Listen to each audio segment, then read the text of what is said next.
Welcome everyone to the Change Starts Here podcast. I'm your host, Dustin Odham, and today's episode, we welcome a unique conversation with three community members, a district official, actual community volunteer, former educator, and a student. We're focusing on Louisville, Kentucky, Jefferson County Public Schools, and our conversation today is going to focus around a summer learning opportunity that has changed the lives of so many young people in their community. So thanks for joining us today. Again, hop in the chat with any questions. It's an exciting conversation, so appreciate you being here. Thank you both for joining us today. The question that we start every podcast with is, who are you and what do you love about what you do? So Stacie, I'm going to start with you. All right. Well, my name is Staci Eddleman, and I am the Director of Federal and State Programs with Jefferson County Public Schools in Louisville, Kentucky. And what I love about what I do is I have a lot of freedom to find creative and impactful ways to use federal and state grant funds to positively impact our students, and really focusing on students who might not have some great opportunities otherwise in the absence of our district being able to use these funds that way. And so I get to look for all kinds of fun and creative ways to get kids engaged in things that are meaningful to them. That's great. Ron, how about you, sir? Okay, I am a recently young retired. I kind of stay away from that word retired. Young retired educator out of Jefferson County Public Schools. Yay, JCPS. And also I am the Community Relations Director for WLOU, WLLV Radio in Louisville, Kentucky.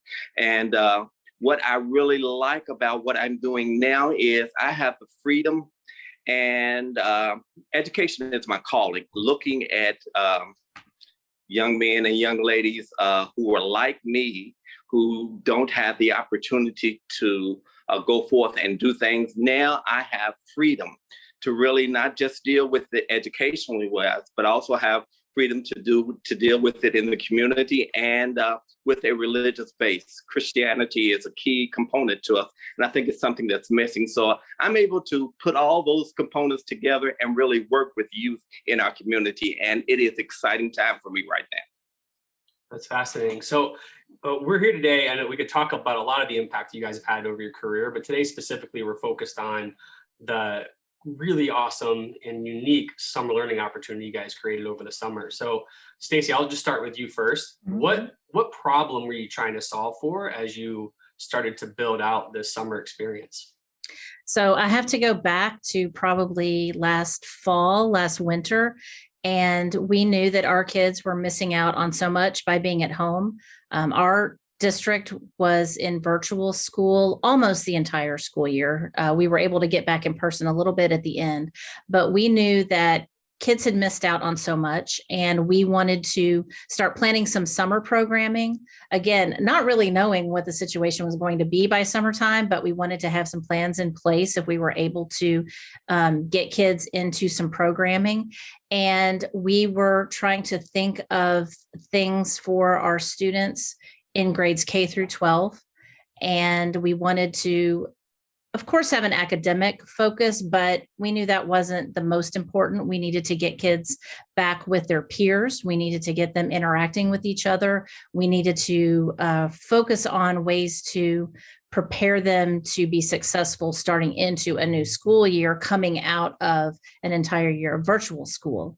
And then, so we were planning programming for all grade levels, but when it came to the older high school students, we knew they needed something different.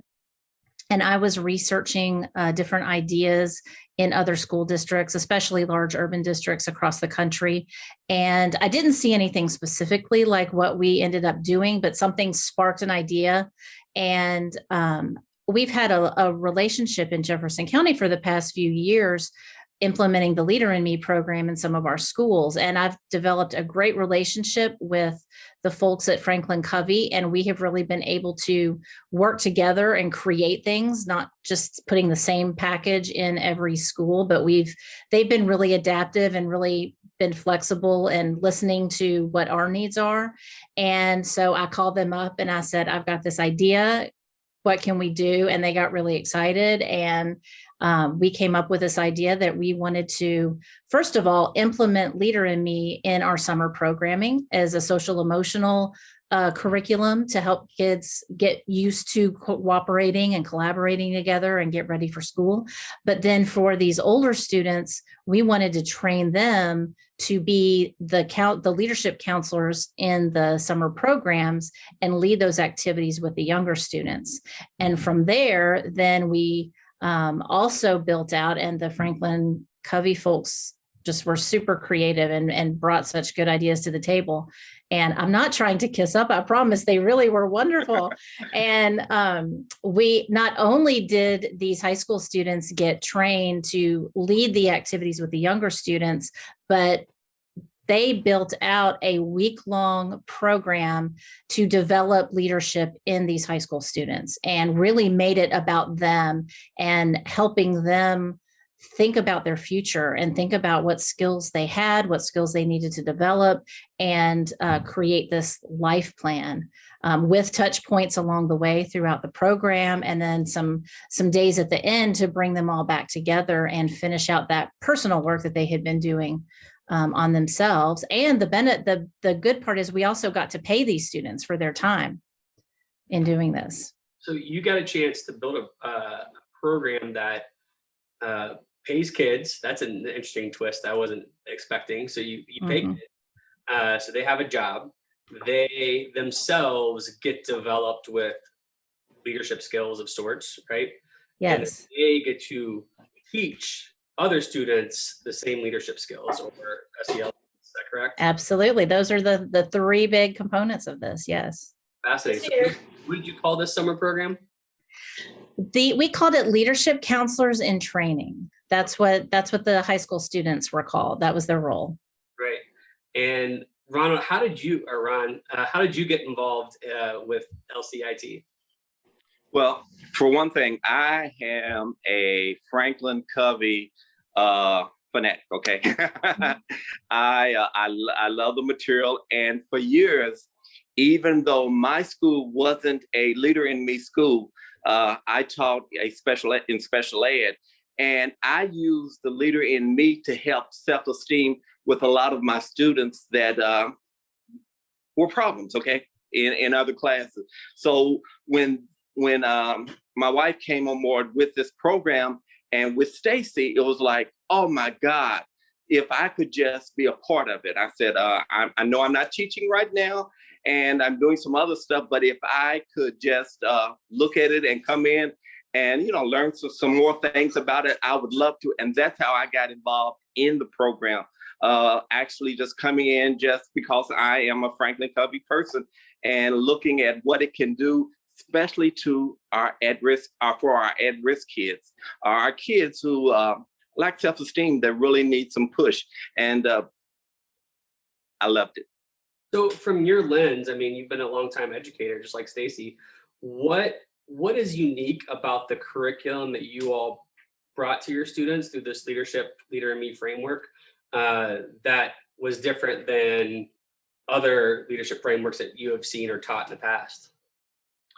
One of the things that I see is self-esteem is a problem, especially when we look at this time and period.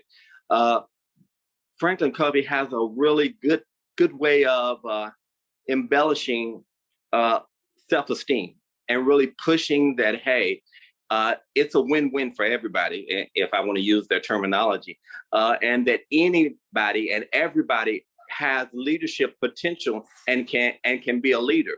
One of the things that I looked at when, I went around to some of the sites, I basically worked with the community sites this summer, just going in and looking at what's happening with the kids. And a lot of the kids, when it came to really being able to say, hey, that I am a leader or I can do this, they had problems with that. But the Franklin Covey, the concepts, the 7 habits build in, and I can, no matter what I am or where I come from, what I've been exposed to, that I can push this, I can make this. And I think that our kids now, especially looking at JCPS and looking at, the population that, we have now, we've got to be able to help them to believe in themselves. And then we've got to give them the tools that when they do this, that they are successful in being able to motivate others. And that's exactly what Covey did. That's great. So Stacie, I'll ask a little bit the same question you've worked in Title I programs. You're exposed to lots of phenomenal tools that help students. What is it about the leadership that Franklin Covey teaches or a Leader in Me teaches that attracts you to that solution? Well, I think I have two answers. One is about this particular program. What I think helped and it really resonated with the kids and was so meaningful for the kids it wasn't part of school. It didn't feel like, oh, we're doing behaviorship lessons today or we're doing leadership lessons today. It was real.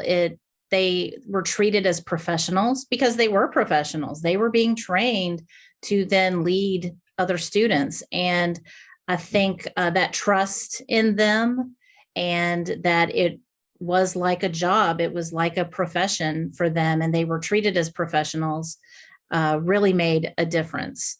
In terms of the Leader in Me work in schools, I think one of the things that makes it impactful is that it's a whole school initiative. It's really not as effective if it's just happening isolated in one classroom. Not that there aren't benefits for students to get lessons in leadership and for us to address and acknowledge that students are leaders and that needs to be nurtured and developed. But when it's a whole school emphasis and they hear the same ideas and the same language used across the school in their classrooms, in the cafeteria, in the library, it really starts to then be internalized by the students. Well, I feel humbled to work for an organization that's impacted the lives of the folks that you worked with so well. But I think for me, I want to continue to point this back at you all because I know you did a lot of work outside of Franklin Covey's partnership in building this. So did you partner with an organization or a few organizations in terms of making sure that this summer learning could get off the ground? Yes, we did. And this summer was a community effort, a community partnership. We partnered with an organization called SummerWorks, which is a branch of our Kentuckiana Works organization that seeks to help young people find employment. And they were actually the ones who hired the students, and they have the infrastructure to be able to do payroll and do check cards and all of that. And they have coaches as well, job coaches that could go out and visit the students and work with them. So we could focus on the programming and the content of what they were going to be doing. And we had this partner organization that could do some of that management and organizational work for us. And then, as Ron mentioned, we called our big summer program in the district was called the Backpack League. And we had Backpack League sites both within JCPS school buildings, but also in community sites. So we had partner organizations hosting students and teachers in their community site because our goal was to have as many locations across this large district as we could. Students wouldn't have to travel far from home, but be able to get access to the same programming everywhere. And so that meant we needed to work with our community partners as well to have additional sites across the district that were accessible to kids. That's awesome. Well, I think the part that inspires me is it's not just the school district doing it by yourselves. You were pretty entrepreneurial and thinking about what organization or other organizations can we work with to really come around and love our students and serve them well. Mm-hmm. I know that I honored you having to leave in a couple minutes. Is there anything that you want to share? I've got Stacie for a little bit longer, and we're bringing one of the students as well. But what kind of parting thought do you want to share with about the impact of this program as well as the future of it? Sure. Just what she was saying, that community piece, that community partnership, that was extremely powerful. Not just it was powerful for the students, okay, but also the community partnership in being able to be exposed to students, being able to teach those concepts, those 7 habits.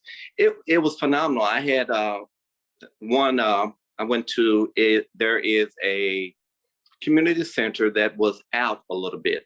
Okay, it's out in a part of a town called Berrytown. And a lot of times when we think about African American students, we think about West End. Well, this is a community center that is partnered out in the East End of town, but yet they have a very wide and a very variety of African American students. Well, the young man, well, he wasn't a young man, he was an older man that was over the camp, was an older gentleman. And he talked about how that he had heard about the leadership Covey, and had, been exposed to it, but never on such a level as to where the kids were coming in and being able to teach it to other young kids. And he talked about how that was such a powerful impact community-wise, how that not only did those kids reach those kids that were coming into the community center, but how that the kids that were coming into the community center was taking back what they had learned and teaching it in their homes to their brothers and their sisters. Wow. That's powerful. That's extremely powerful. There was a 5-year-old, and I'll share this real quick example.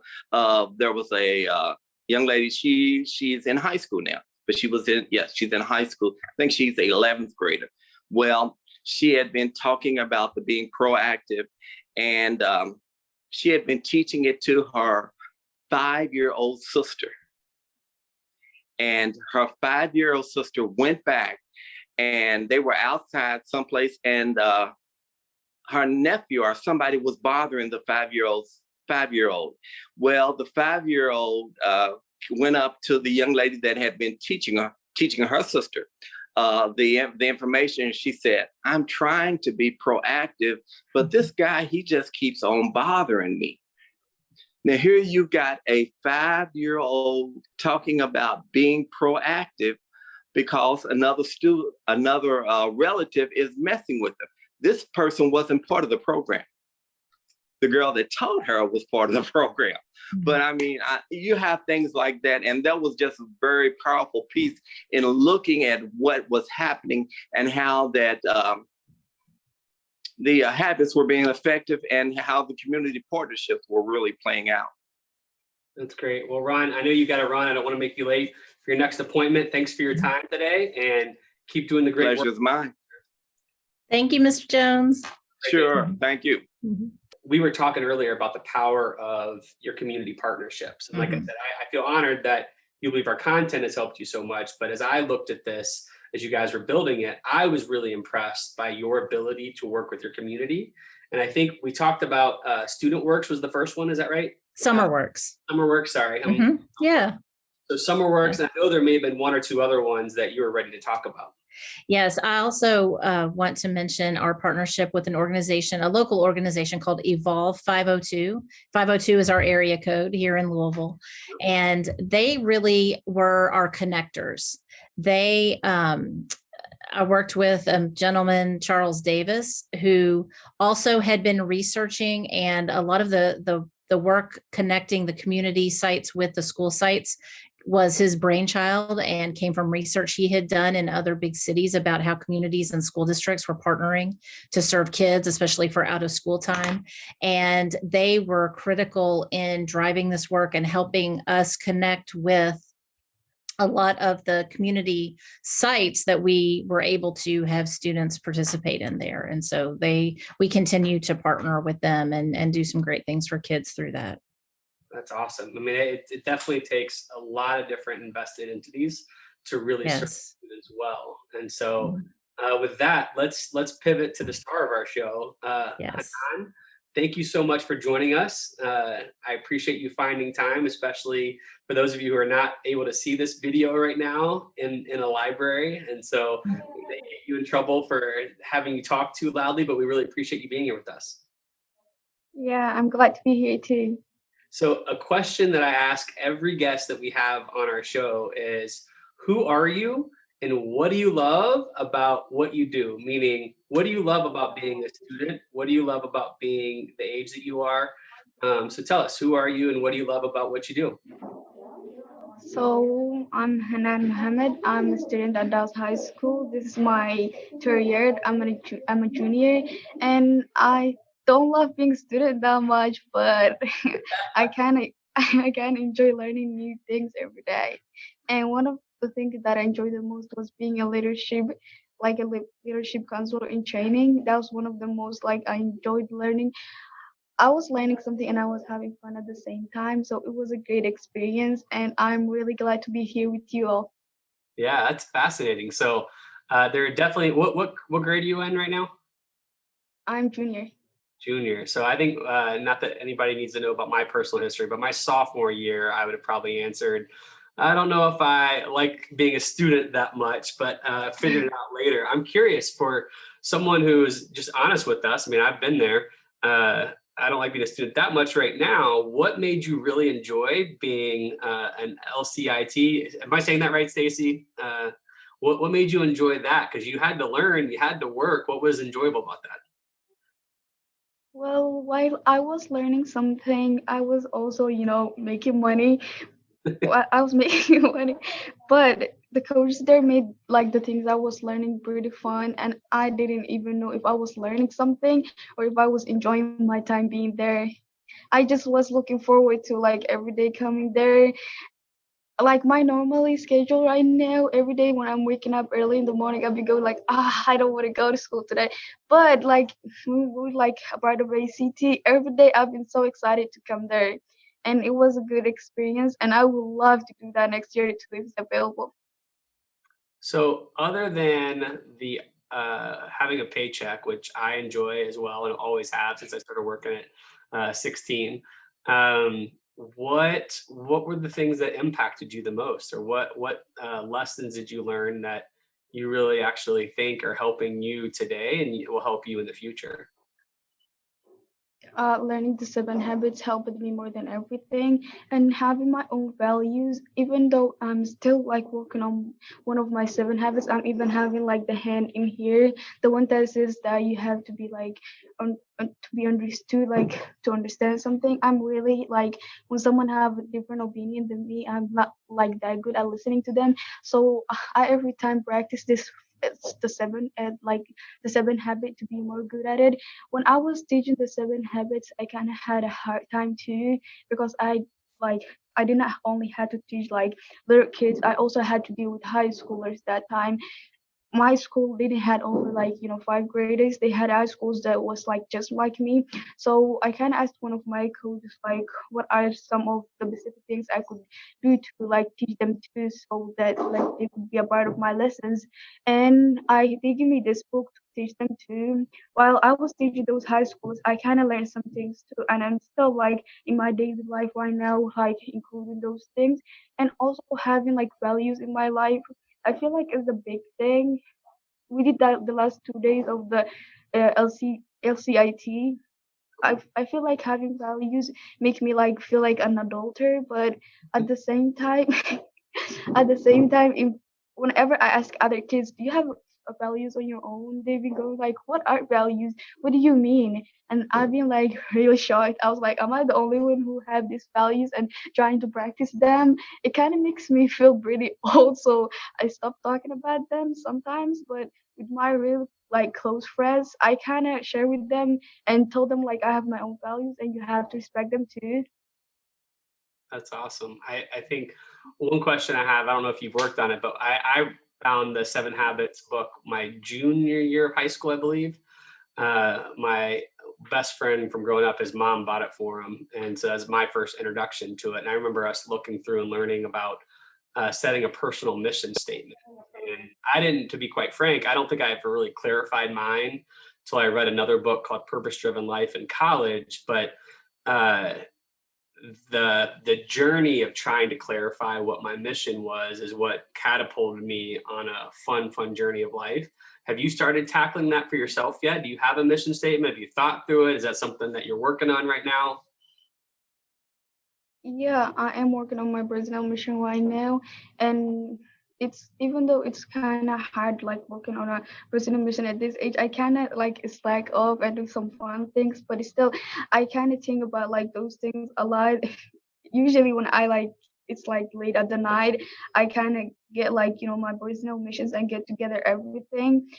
Even though my personal mission, like I have a lot of them, and one of the like closest thing is like passing the ACTs. I kind of set up like this 2 months that I have to practice. I even have like this goal settings and how to do it.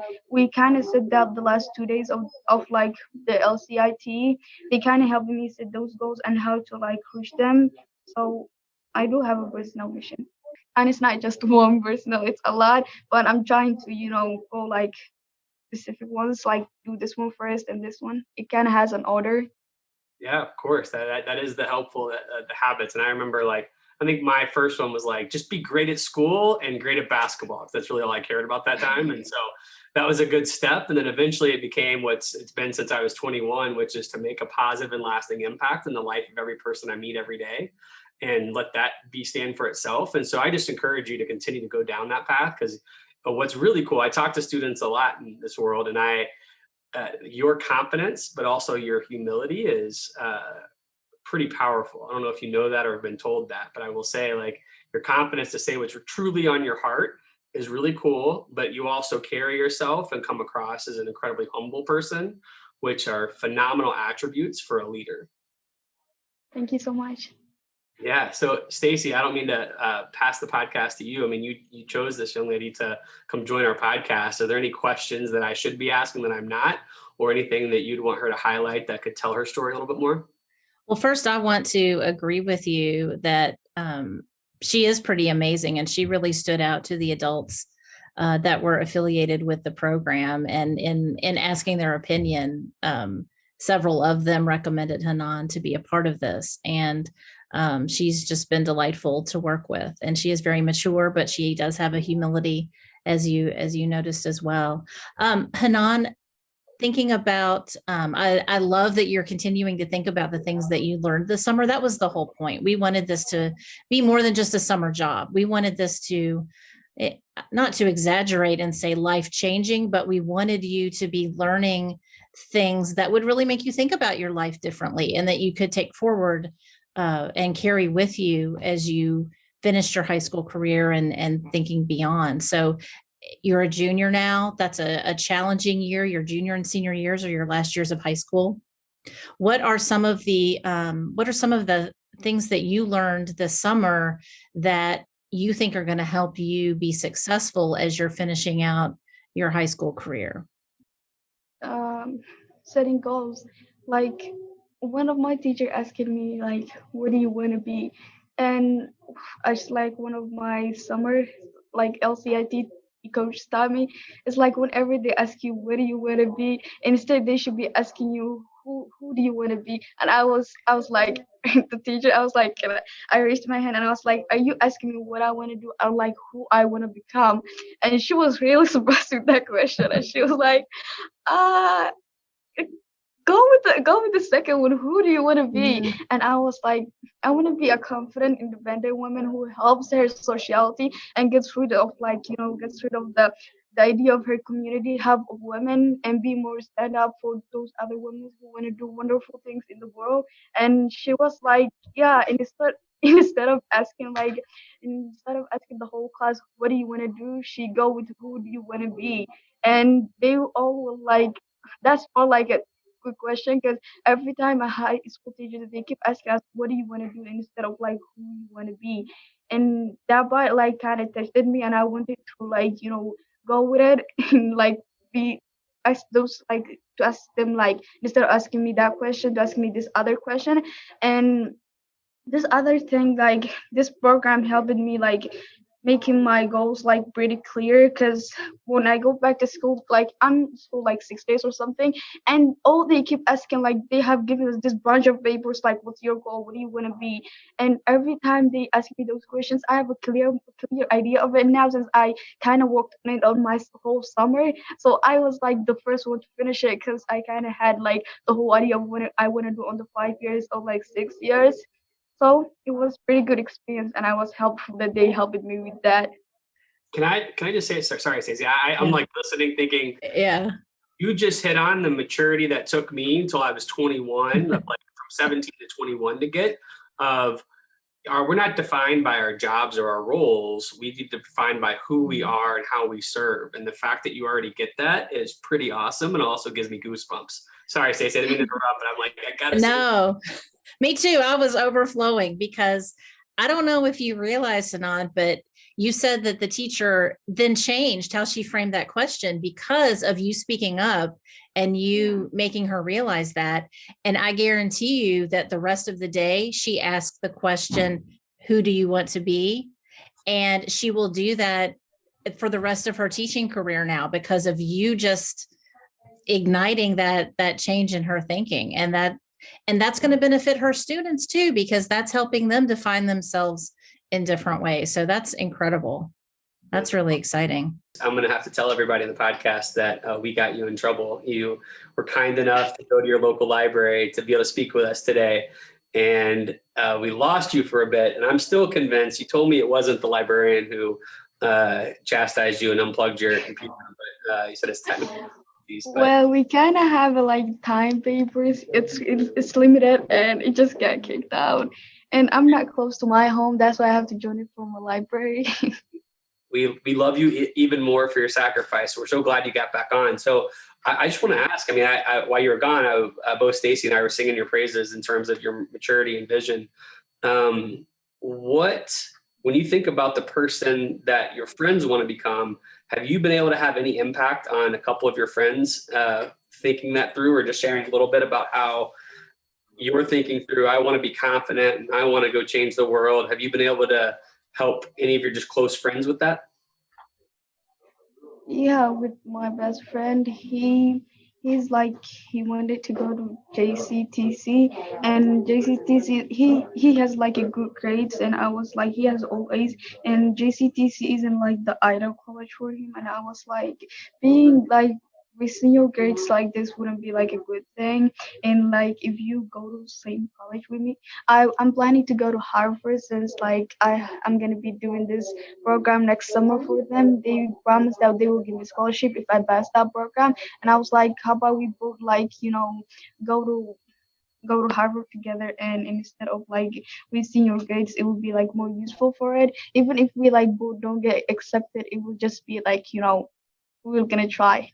So when you think about your next 2 years, what are some things you're going to be doing differently in school and out of school to impact yourself as well as your community? So out of school, activities and those things are starting. And right now I'm trying to join this education program where I'm going to be going to schools and talking with kids and trying to help them and teaching them. And outside of school, I'll be teaching adults like racism, feminism, and those things. So I feel these programs I'm trying to do a lot of them for the next 2 years, so that I could be know how to lead people, but also know how to express my opinion while being not offensive to the other person. I'm that part is really hard for me, so I'm trying to work on that part for this 2 years, and hopefully I'll be getting them 2 of them right. That's great. Well, it sounds like you have been able to clarify a little bit more your mission statement and who you are and who you want to become, and then because of that, it's given you clarity on your next steps. Is that accurate? Yeah. That's great. And so one question I have, just kind of like Stacie pointed out earlier, by you reframing a question for your teacher, you've impacted that professional for years and years to come, and every student they'll ever see from then on out. What encouragement do you have to adults right now who are listening? So most folks who listen to this podcast are educators. What encouragement or what do you want to share with educators about how we can be better leaders of students? I just don't know, but there's this thing I have experienced, as a teacher, as being an adult who is educated. You don't have whenever we share an opinion with you guys, I feel those opinions aren't big enough for you guys. You every time try to add something new to it instead of taking it as it is.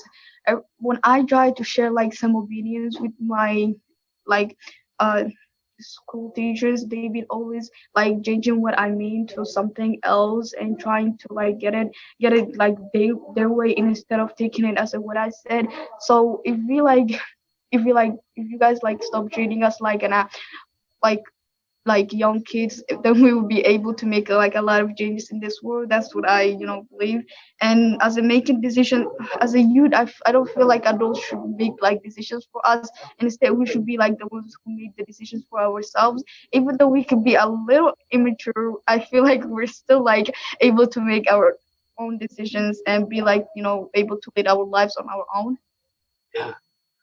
Yeah, I mean, even adults, let's be honest, we're not perfect with the decisions that we make. So we should probably give some grace to students. Well, I appreciate your perspective. Thank you for joining us. Thank you for going through all the different challenges you had to do there. Hopefully your time card is a little bit longer. We appreciate your sacrifice. And most importantly, I mean, I said, when you left, you were the star of today. So thank you for just bringing your heart and being so open with us. I appreciate it. Thank you so much. Stacie, after talking to Hanan, it's clear that this summer learning had an impact in the ways that you described at the start of the interview, which is she loved the fact she got paid, which is great, right? Yeah. She learned and developed a lot for herself, and she was able to impact kids, as well as, in her words, I don't know if she recognizes, so maybe your words, her teacher and the trajectory in which she approaches a question like, what do you want to do with your life, or who do you want to become? Right. That's incredibly powerful. So I appreciate you finding such an amazing woman to come join us. When you think about the future of this summer initiative, what are your takeaways? How are you going to continue? Is it going to just stop now that we have school started, or what's your future for this support? I certainly hope it doesn't stop, because this was too powerful. This was too meaningful for the students, but also the adults who participated. The Franklin Covey trainers came up to me at the end of the program and talked about how much they loved being a part of it. They were so grateful that they were involved, and the kids just gravitated to them. The kids loved them. And so everyone who was involved with this program just was so uplifted. And so we can't not continue this kind of work. It shows that our students, especially our older students, still need this kind of development.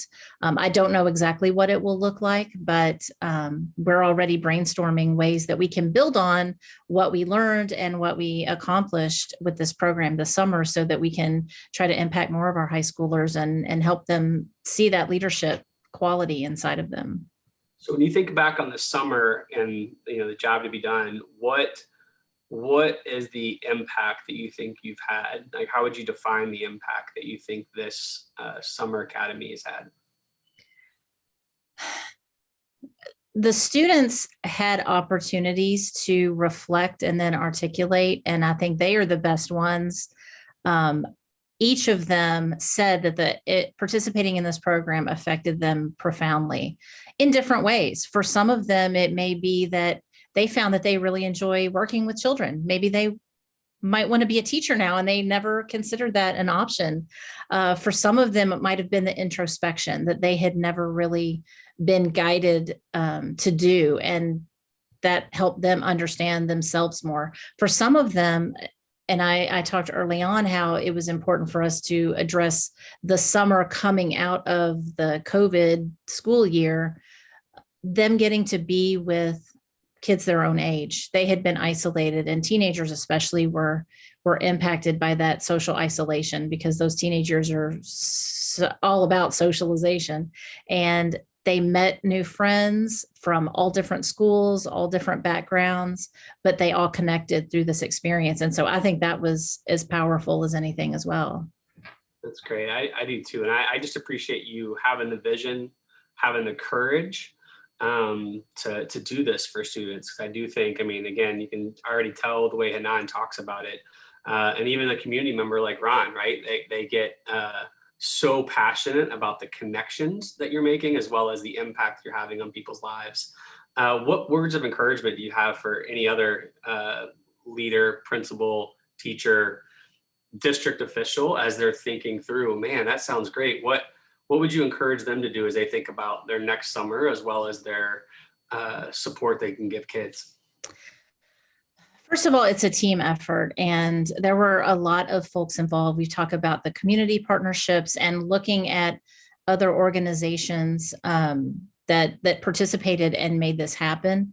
I think being open to creating something new, being responsive to the moment, being responsive to the needs of your students at that time, and then working with these other organizations to create something that will really make a difference for the kids. Because I mentioned some of the organizations we worked with, Summer Works, they had to come to the table and do some things differently than they would have just through their other employment programs.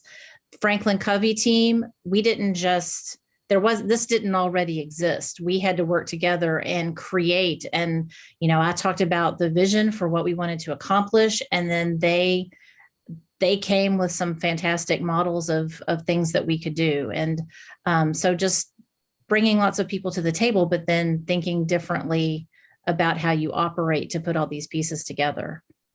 Because, times are changing, things are moving quickly. Teenagers have different needs than they did 20 years ago, and we have to be responsive and help them navigate all the craziness that they're going through right now.